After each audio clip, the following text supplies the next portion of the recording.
What's up guys, it's Dan here and I'm joined by Zach. How's it going? And this is our wish list for Fallout 4.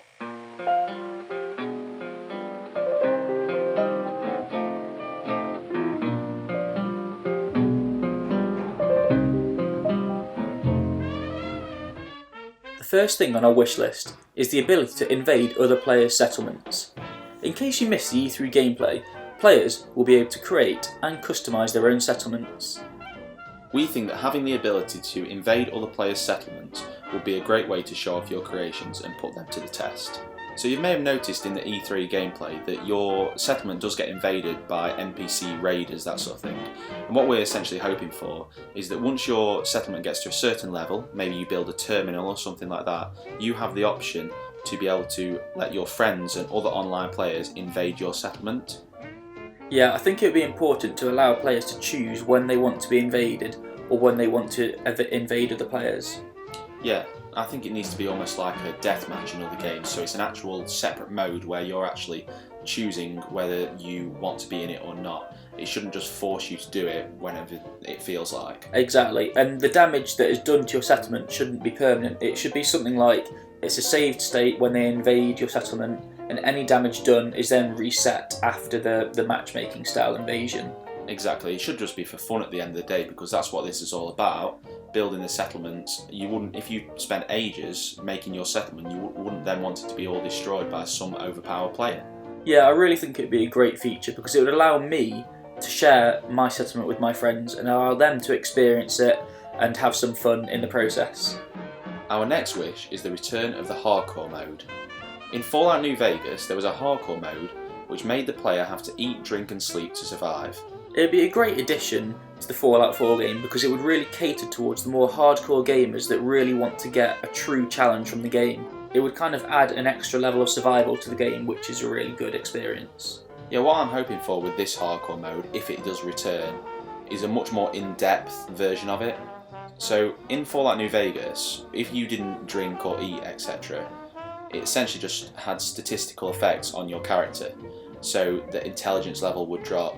What I hope is actual gameplay effects. For example, if you don't drink anything for a certain amount of time, eventually your vision will begin to blur, maybe you'll move more slowly. It'd be great to see actual gameplay changes and how your character reacts to being malnourished or thirsty, dehydrated. Yeah, and another thing is that in the hardcore mode on Fallout New Vegas, you are free to fast travel whenever you wanted to. We think in Fallout 4, the hardcore mode should only allow you to fast travel to and from certain locations, similar to the way The Witcher 3 worked. The next thing on our wish list is non-missable achievements and trophies. What we mean by that is that in Fallout 3, to get all the achievements and trophies, you had to play the game all the way through, and you had to get to the max level with all the different levels of karma, good, bad and neutral. And essentially what we're hoping for Fallout 4 is that you don't have to do that. Yeah, you should be able to just get all of the achievements in one playthrough essentially. You shouldn't have to go back and play the game again, making different decisions to get a certain achievement or trophy. Yeah, what I'm hoping is simply that if you put all the time you can into Fallout 4 and you've done all of the campaign missions, all of the side missions, pretty much everything in the game, by then you should have all the achievements and trophies. So one thing I thought would be good in Fallout 4 is to have a more in-depth radiation system. In Fallout 3 you just had your rad meter and you'd gain radiation and as an effect you'd just get stat changes really. But in Fallout 4 it'd be great to see, physical mutations. Yeah, definitely. I still think they need to keep the same 1000 point rad system, so the more irradiated you get, the higher it gets, so it's easily understandable, but it just needs to have a bigger effect in the game. So, for example, if you get highly irradiated, maybe your skin starts to glow, or maybe your hair falls out, or something like that. Maybe you start to look more like the ghouls in the game. Yeah, and it'd be great to see other characters as well reacting to your physical appearance. You might look quite grotesque, and so other NPCs might be like, oh, you look disgusting, that kind of thing. It'd be really interesting to see them reacting. And one way it could work is having a perk system relating to radiation.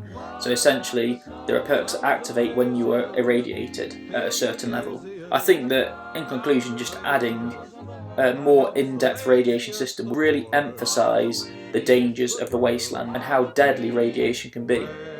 One thing that's important to me in all RPGs is the ability to have meaningful relationships with all the characters in the game. So in other examples of RPGs, things like Mass Effect and Dragon Age, you can essentially make friends with the characters, and by the end of the series you're actually attached to them in some way or the other.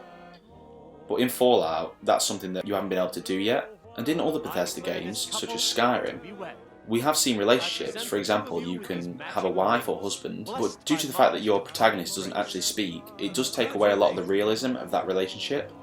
Yeah, definitely. It kind of feels like you're a bit of an abusive husband, just never speaking to your wife, just totally. Yeah, exactly. Yeah, I mean, one thing that would be really great is that Fallout 4 is going to feature a fully voiced protagonist, so the relationships will hopefully feel much more real in Fallout 4. The final thing on our wish list is real-time changes based on your karma and actions. In Fallout 3, there was a great karma system, and the way this worked was you'd make decisions and big things would happen in the world. So for example, you could destroy Megaton and you get bad karma. But what we mean by this is we want to see other characters, NPCs, reacting to the decisions you've made. So for example, if you're a really bad and evil character and you've done horrible things, people should be scared of you, children should run away from you and people should hide in fear.